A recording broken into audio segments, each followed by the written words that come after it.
I'm Brian Kelsey. Welcome to House Calls. Join us as we tackle some great home projects, as well as look back at favorites from Ron Hazelton on House Calls.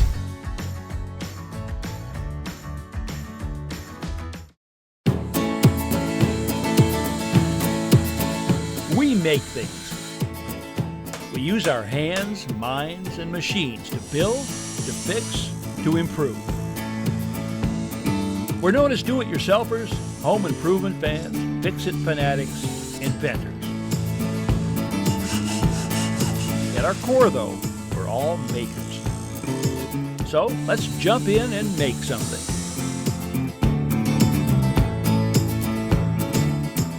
It's better to rebuild than replace. That's my mantra. Well, maybe not always, but I do get a kick out of giving new life to something on its last legs.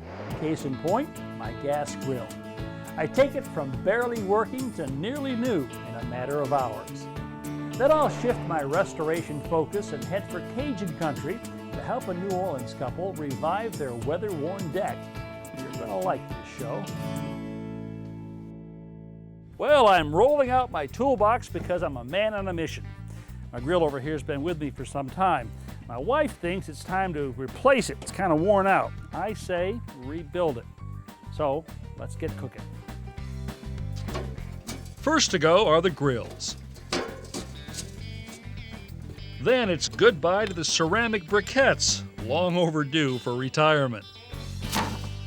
Now, the grate that supports the ceramic briquettes, well, it's pretty badly deteriorated. As a matter of fact, I've even tried to make some repairs on it before by cutting strips of sheet metal and sort of bridging the places where it was totally gone. But I think the time has come for a little better quality repair. Well, now I can see why I haven't been getting the results out of my grill. Look at these burners. They're completely plugged up right here and here from debris and rust. And over here, they're burnt through. Look at these big holes. Now also, there's an igniter on this grill. If I push this button down here, these units right here are supposed to spark and start the gas. That hasn't worked for a long time. So I'm going to take everything out.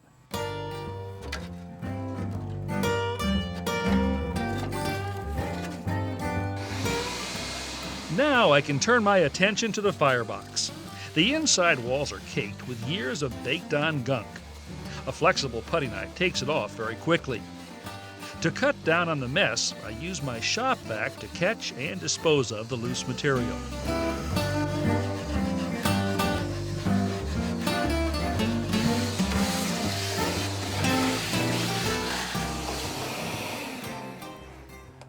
Well, I've gotten most of the nasty stuff off the inside of the firebox. Now I've noticed that there's some oxidation on the outside right here, so I'm going to go after that next. For this, a wire brush is the best tool.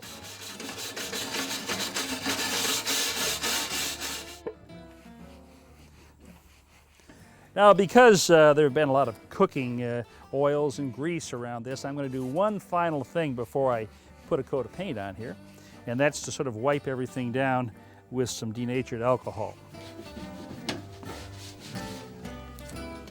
A bit of masking tape will keep the spray paint from messing up the control panel.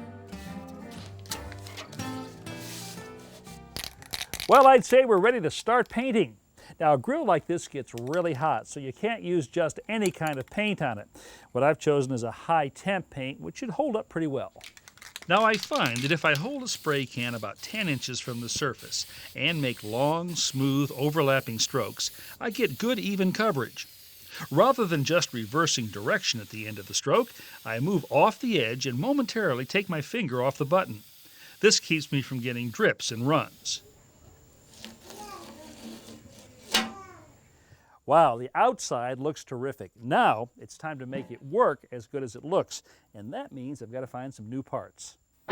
I've located a garden center a few miles away that stocks repair parts for my grill. The owner, Joe Gloria, has said he's fairly sure he has what I need. Hey, you got it. All set, Ron. Briquettes, right and left burner, Right. lava grate. Okay, what about the igniter? Igniters are both on the burners. Oh, they come attached? Yes, they do. All right. Thank you very much. Got my work cut out for me. All right, thank you. Appreciate it, Joe. Okay.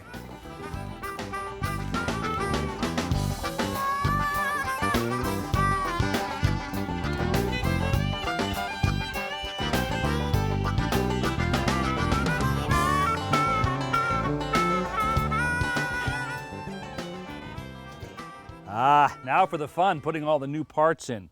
Just look at this compared to the old one. I'm surprised this was working at all. Everything was rusted, plugged up here, broken away. Well, bye-bye old burner, in with a new one. All I've got to do is drop this wire through this hole right here and slip the end of the burner over the valve, just like that. That's all there is to it.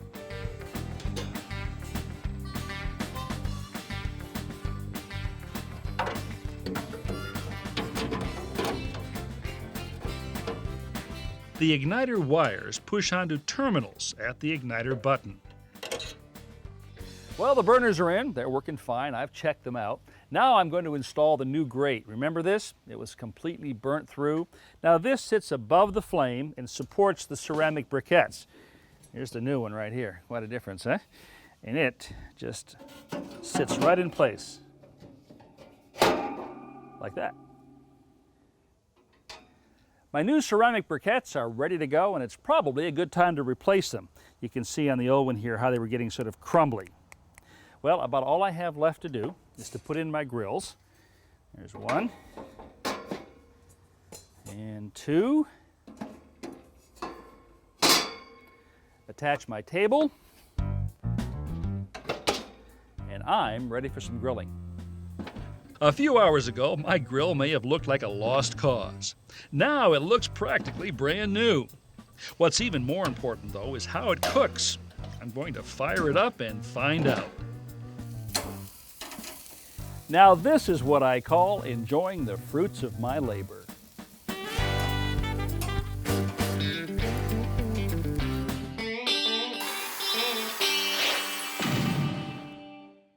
Over time, a little bit of paint stored in a large container gets pretty bad. And if I left it this way long enough, it probably would be totally unusable.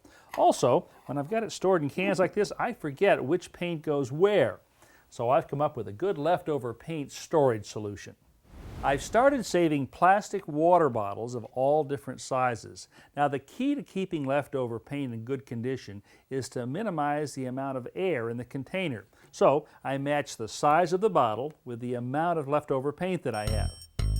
A roll of masking tape keeps the bottle from tipping, and a paper towel will catch any drips. If the paint has a lot of loose debris, I may put a paint filter inside the funnel.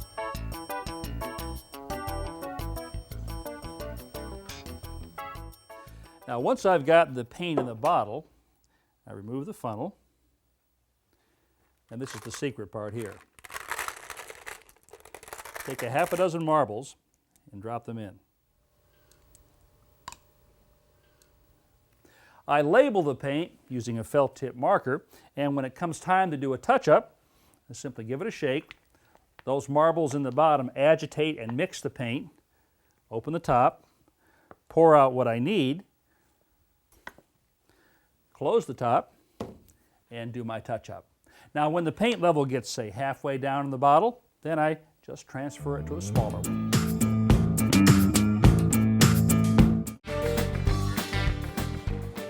When it comes to countertops, natural stone is a very popular choice. Its classic look is timeless, and its reputation for durability, well, that's legendary. But some stones, marble for example, are subject to staining, and even granite has to be sealed periodically. Now, while this may look like granite, it's actually a man-made material. 93% natural quartz and 7% resin. What that means is a surface that's virtually non-porous, resistant to most stains, and never needs sealing. Because it's a man-made material, quartz resin is uniform in color and texture from batch to batch, which means that the sample you see in the store will look just like the one that shows up in your home. Granite, quartz, either one would make a great countertop material. But if you're looking for something that is absolutely maintenance-free, well, I might have to give the nod to quartz.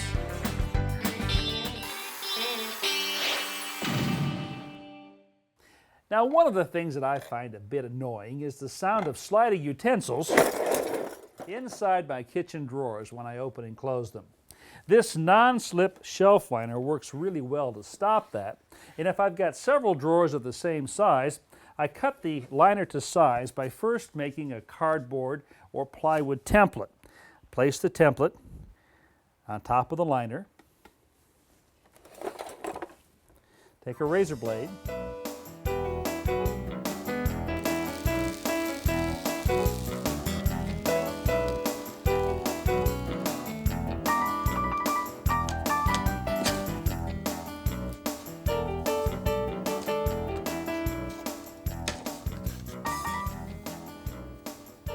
And there it is. Now, in the same way that the template precisely fits every drawer, so does the piece of material that I cut from it. But I still find that it's possible to get some wrinkles in here. So I like to take one additional step. I put a light coating of spray adhesive on the back of the liner, just a little bit.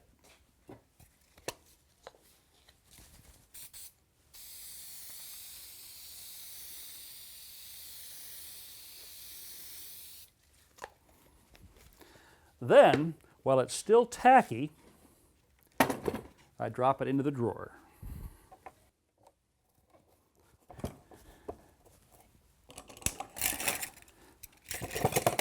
There we go. No slip, no slide, and best of all, no noise.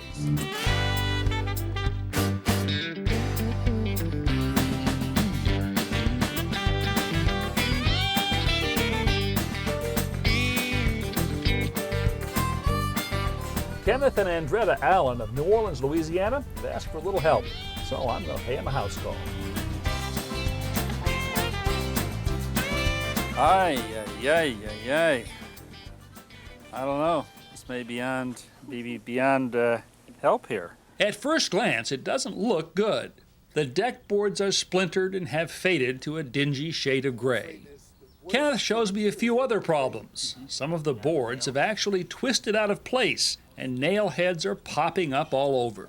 I can't tell you how many times I've piled these things down. They have a way of creeping back up, though. Things look pretty bad, all right. But nonetheless, I'm fairly confident a revival is possible. Several of the problems that you see on this deck, the popping nails, the cracks on the surfaces of the board, the twisting lumber, are caused by the wood getting wet, soaking up water, expanding, and then drying out and contracting. That continual movement, expansion and contraction, causes almost all of these problems. And the way to prevent it is to make sure that you put a good sealer on your deck every year or two. But our first step is to fix those twisted planks. And we begin by removing the old nails. I drive the prongs of a nail puller beneath the heads, and then Andretta pries them out with the other end. Next, we'll try to straighten out those boards. Now, this is my high-tech deck board straightening tool right here. What I've done is taken a 2x4, cut a notch out of it, and this is how it's going to work, I hope. This slips right over the end of the twisted 2x4 like this. Oh, that's a great idea. Andretta would have never thought of that. Oh, I don't know. I bet you might have. No, I wouldn't have. Want to give it a push? See if it works? Yes. That should straighten that board right up. Oh, that's great. Kenneth reattaches the problem plank with 5/8 screws, which create a stronger grip than nails. The real advantage to fixing this board rather than replacing it is that we won't wind up with a strip of new lumber that doesn't match the rest of the deck. Okay. There we go, I can feel, yes. What about that? Great Perfect. idea. Perfect. I Such can't a wait. simple solution to what was a big problem for us. We would have went to the store and bought all kinds of contraptions, and it probably wouldn't have worked as easy as this. With the twisted board straightened out, we turn our attention to those popping nails. The ones we can grip with the nail puller, we remove, replacing them with nails that are thicker and slightly longer for better holding power. For the nails that are nearly flush with the surface, we use a drift punch to countersink them slightly. A few of these old boards, though, just won't lie flat and require a bit of encouragement from Kenneth. This is called trust. Do you trust me? Or potential lawsuit. Uh-oh. With all the nails driven in, we're ready to clean the deck with a deck wash and brightener made just for the purpose. We pour the solution into a garden sprayer and I wet the deck thoroughly. Kenneth and Andretta follow behind, lightly scrubbing. But it's the chemicals that are really doing most of the work, loosening the accumulated dirt and bleaching out stains and discolorations. After about 15 minutes, we begin rinsing off the cleaning and bleaching solution using a pressure washer that connects to a garden hose and boosts household water pressure by about 15 times. The high-pressure water produces a scrubbing effect as it rinses off the chemicals. To see just how well the deck is responding, we stop midway and make a comparison. Now see, here's your old board right here. Yes. Mm-hmm. That's the new board with the deck wash and the power sprayer. Yes. And you can see none of this is hard work. No, it isn't. Well, enough admiring our progress. We refill the garden sprayer and go back to work. After the cleaning is complete and the surface dry, it's becoming clear the deck that was once presumed ready for the kindling pile is well on its way to a comeback. Clean, It's beautiful. it's bright, Yes. it's ready for a little sealer. It looks really, really great. Would you believe this was underneath all No. that? Our next step is to refill the garden sprayer, this time with a deck sealer that will help restore the wood's color and protect it from weathering. All right, guys, now what we want to try to do here is keep this maybe about a foot or so away from the deck and move it back and forth in a nice even motion like that. Keeping the sprayer head a consistent distance from the surface will ensure a uniform coating. This sealer goes on milky, but it dries clear. The main purpose of a sealer is to slow down the rate at which the wood absorbs water and greatly reduce the expansion and contraction that caused most of this cracking and nail popping. Couldn't be easier, huh? Oh, it's going on great. Now, this product, given your conditions here, will probably seal your deck for 1 to 2 years. It's just amazing how quickly you can apply sealer with a garden sprayer. Before we know it, we're finished. Didn't even take us 20 minutes to do this whole deck. No. We have no excuse now not to maintain it. Did you say that? Yes, I did. It's always so much better when it comes from you. From me. The deck sealer needs to dry for several hours before getting any foot traffic, and overnight before we can replace the furniture. But that doesn't keep us from admiring our success from a distance. I gotta tell you, I feel like we've gone back in time. I mean, this deck probably looks like it did pretty much the day it was put down. I've never seen it Yes. look like this. Yeah, it was here when you bought the house, right? It was here Yes, when we but bought the house. never looked this good. And it was pretty easy, too. Yes. Yeah, it was a little work, but it was a lot easier than I would have ever thought it would have been. Good. Glad to hear that. It looks great. Because this isn't the real reason Andretta had me come here. This was your trial project. And now that you found it so easy, the real job is this fence that runs all the way around the property here. All the way around. Cool. Cool, huh? Can you do it with Dad now? Yeah. Now, honestly, when you first saw this deck, did you think it could turn out this well? You know, there's a lot of satisfaction in restoring things. Oftentimes, you find renewed beauty just beneath the surface. How appropriate to rediscover that here in New Orleans, where people know the value of restoring the past. To view today's projects again, visit ronhazelton.com. Step-by-step home improvement tips when you need them. Let Ron show you how to do it yourself.